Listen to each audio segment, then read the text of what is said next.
In a world where becoming better prepared is more important than ever, it's really easy to get caught up in the stockpiling and the newfangled gadgets and all these different things in preparedness. But all prepping purchases aren't created equal. Some can actually drain your resources without adding any real value to your survival plan. Imagine this, you're in the heart of an emergency without power, surrounded by a bunch of these expensive supplies or must-have gadgets, but you're missing the essential items that could make all the difference in a real-world emergency. You've got 15 ferro rods and 25 flashlights, but you don't have any way to cook food for the family when it comes to dinner time. In the next few minutes, I'll be going over 10 prepping items that might be eating away at your budget without giving you the security that you're actually looking for. From overpriced gimmicky survival gadgets to unnecessary bulk purchases, sometimes this money can be better spent in other areas, more important areas of preparedness. If you're a seasoned prepper like me, you've probably fallen victim to a few of these and maybe still do. I know I do. And if you're just starting out, this information is going to be critical for building a practical and effective emergency preparedness plan. And here's where you come in. What's the most useless prepping supply that you've ever bought? And by useless, I don't mean junk. Maybe you've got too many of something, or maybe you thought you needed something and you actually didn't. Leave a comment below and share your experiences and maybe help some other preppers out as well. But with that, let's go ahead and get into this list that I put together here. And the first one is subscription boxes. And while these are cool, it's sort of neat it's kind of like Christmas every month, right? You get something in a little box and it's got all the cool little trinkets and gadgets in it. But the truth is, most of these supplies that come in that box, you're not going to use them. So even though some of these places say that, hey, this box is $50 and it's got a $120 value or whatever the number is, if all you're going to use is a flashlight or a knife out of that box, and that flashlight or knife is $25, then you're not getting $120 worth of supplies. You're getting $20 and you just paid $50 or $60 for it. So while these are kind of cool and maybe they make good gifts, and if you're in a position where you want to try it out for a couple months, that's fine. But for the most part, I would steer clear of these subscription boxes and figure out the items and the supplies that you need. Maybe watch some videos and see if they have some cool stuff that you want, and then go out and buy that. But I wouldn't, I just wouldn't suggest buying one of these subscription boxes and getting a box every month, because not only are you going to get supplies that you don't need, you're going to have to figure out where to put all of that stuff as well. So subscription boxes are cool, but they're not really necessary. Maybe try it for a month or two and then cancel your subscription. Number 2 on the list here is water filters, and specifically the wrong water filters. If you're just getting into preparedness, or it never fails if you ask somebody about water filters, the Life Straw comes up or the Sawyer Mini comes up. And while those are fantastic and they do serve a purpose, a very good purpose, sometimes that's just not enough. Those water filters, those $20 water filters, are high country water filters, meaning they're going to get some of the microorganisms out of the water, the Giardia, the Cryptosporidium, but they're not going to get chemicals and viruses and things like that. So depending on your situation, where you live and where you might be getting water if you need it in emergency, you're going to need a different filter. The big Berkeys, and there's a bunch of different filters that will filter out a lot of those other impurities that a $20 water filter will not filter out. So while they're great in a bug out bag and they're small, they're compact, they're lightweight, if they're not going to be useful if you live by a city park where there may be pesticides in the water, maybe that's not the right water filter for you and you need to do a little bit more research. So get one or two of these. That's fine. They're $20. It's a good investment, but don't rely on them and don't think they're going to work for every single situation that you are in. Number 3 I have here is too much of one thing. And we've all heard the saying, 3 is 1, 1 is none. But 350 is way too many. Now, I'll go into why you might want to do this here in a second, but there's really no reason to have 30 different ferro rods, or like me, I've got probably 50 different folding knives. Really not a reason to have all of those. Now, if you find a good deal or something like that, then sure, why not? It's sort of a why not situation. But don't go out and buy a whole bunch of one thing until you have everything else covered first. A lot of people will go out and buy 100 cans of canned food, different kinds of canned food. It makes them feel better about how prepared they are. But if you don't eat those foods, or you can't open those cans, you're going to have problems down the line. Same thing goes with in preparedness. There are 100 different ways to get a fire started. And we probably have, I know I have stuff all over the place on different ways to start a fire. In reality, a Bic lighter is going to get the job done 99% of the time. Have 5 or 6 Bic lighters and you're good to go. It is important to learn these other things, but having all of these supplies is sort of unnecessary, and it just adds to the overwhelm and the confusion of preparedness. So 2 is 1 is none, but again, 100 of them may be just a little bit too much. Number 4, I have pre-made survival kits. And this is sort of, there are some out there that are pretty well made. I've got a first aid kit that I bought from Surviveware that is a pretty good kit. It is a little bit more expensive than some of the other ones you'll see on Amazon or wherever. But just be leery about some of these kits, because if it seems too good to be true, it probably is. A lot of these kits that will say it's got 100 pieces in it are put together with really low quality supplies, and they're not something you're going to want to depend on in a disaster or SHTF situation. Now, the caveat to this is these kits would make good gifts. They would be good kits to practice with. And I've even bought a couple just because I like the bag it comes in.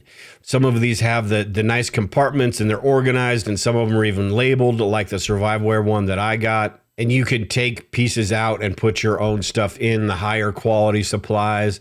Most of these don't have any of the trauma gear like the cat tourniquets or quick clot or anything like that, so you'll have to add those in there as well. But just be leery of these pre-made kits. So there's a lot of bug out bag kits out there, pre-made bug out bags.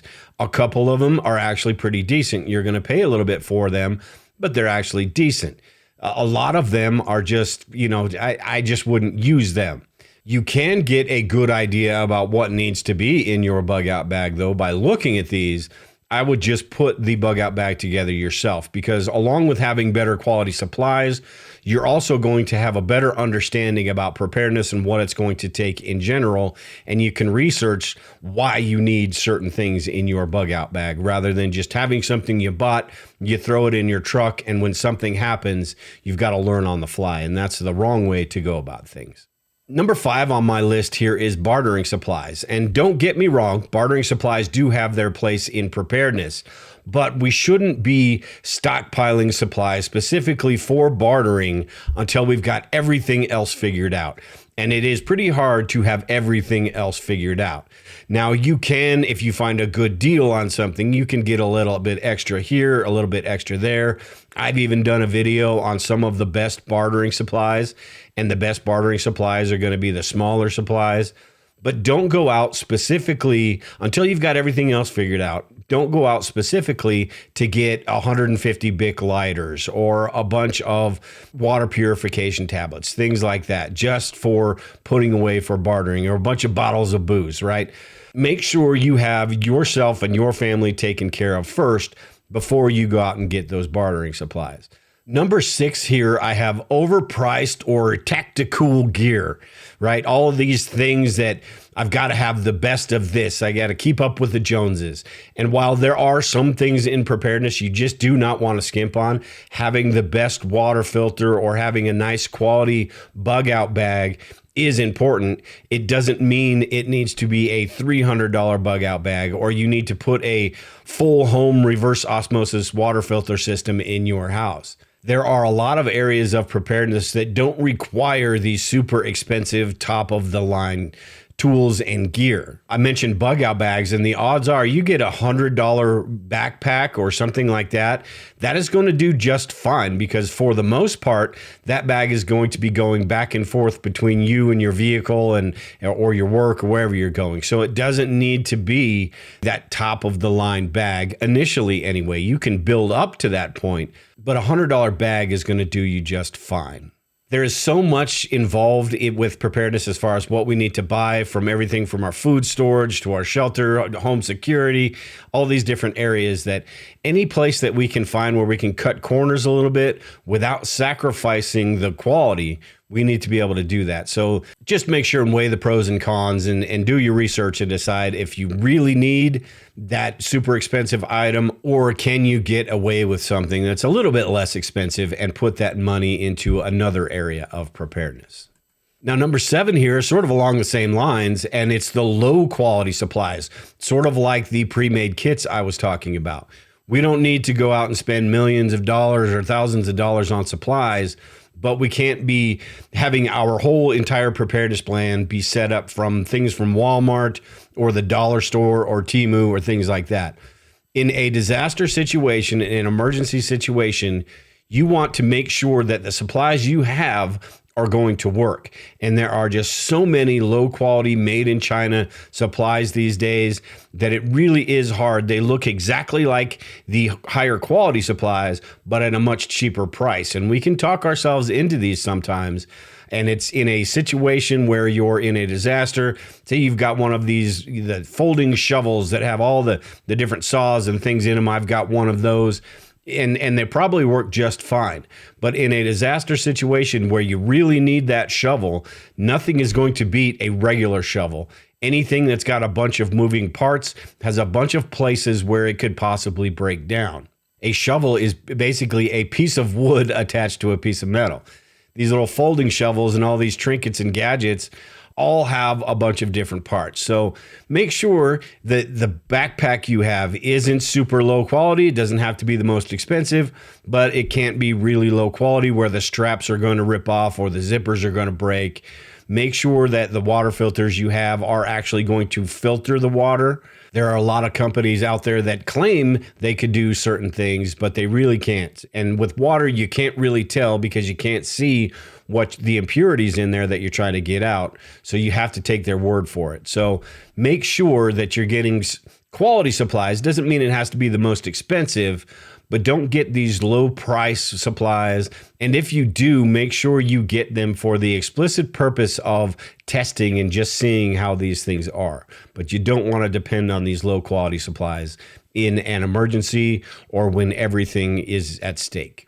Number 8 here I have, and I talked about this a little bit earlier, but it's canned food, buying too much canned food, and specifically canned food that you're not going to eat, whether that is because your family won't eat it, they don't like it, or because you've bought 50 cases of canned beans and there's no way you're going to use those before. Now, canned food, the expiration dates are, they'll go way far beyond what it says on the can. But at the same time, if you've got that many cans of beans or asparagus or whatever it is, and you don't use those 5 years down the line, you're going to have a lot of canned beans. So make sure you're paying attention to how much you have and how much you're going to use.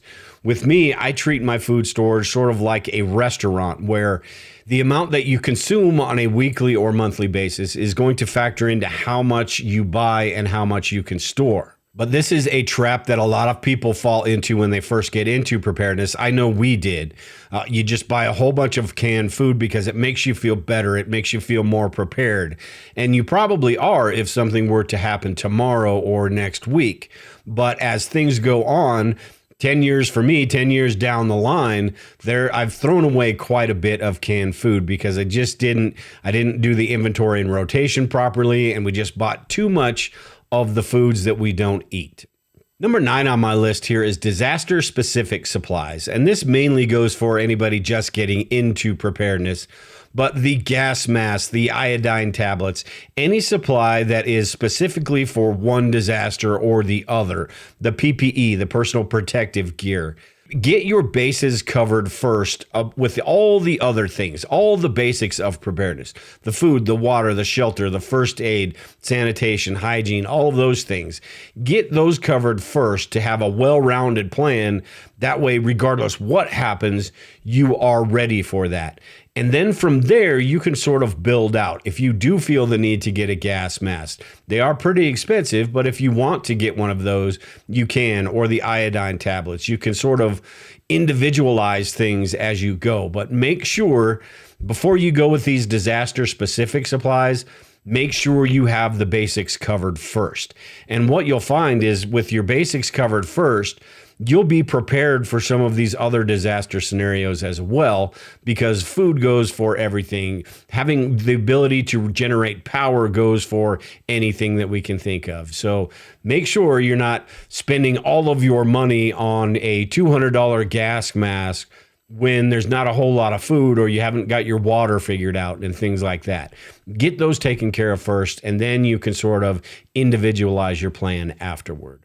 And then one that is easier said than done, for me at least, is try to avoid the gimmicky or expensive gadgets, right? The reinventing the wheel that everyone tries to do these days. In preparedness, the essentials are really simple. We don't need a whole lot of these gimmicky things that are going to make things easier for us. When it all boils down to it, a Bic lighter, some water, some food, all of those things are what's most important. You get some of these gimmicky supplies, and while yes, they are cool, and it's really hard not to try them out and see how they work, nothing is going to be, you've got different ferro rods and things like that, the auto strikers. Nothing is going to beat just a plain old ferro rod, or even just a plain old Bic lighter, right? So you've got all of these tools. A multi-tool is fantastic, but you've got other iterations of the multi-tool that have a bunch of different things on it that you probably don't need. So it's important to just sort of check ourselves and say, hey, do I really need this, or do I really want this? Most of the time it's a want. And even to this day, I still fall for it, because there are some things that you just got to try out. You just got to see how they're going to work.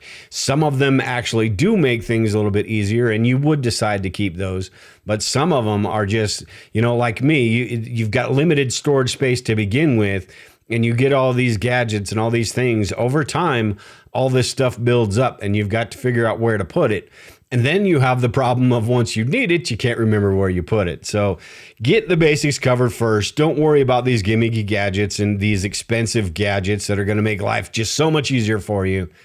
Get them if you want, but don't depend on them for a disaster or an emergency. The tried and true supplies are going to be the ones that are going to be the most reliable for the most situations. And with all the stuff that I've talked about today, we need to think about the 80-20 rule and how it applies to preparedness. The 80-20 rule is basically 20% of what you do is going to have 80% impact. That means that 20% of what you do is going to have the biggest impact on your preparedness. Focus on that 20%, those truly important things, before you get to some of these outliers, some of these specialized supplies, or maybe some of these trinkets and gadgets. Focus on the truly important stuff first. Remember that 20% of what you do, and this includes skills and training and things like that, are going to have that major impact on preparedness. I've got a video that talks about the 15 most important preps to stockpile. You can watch that video here. And like I said in the beginning, if you've ever wasted any money or time on some of these items, make sure to leave them in the comments below. But with that, everyone, take care and prepare. We will talk to you all later.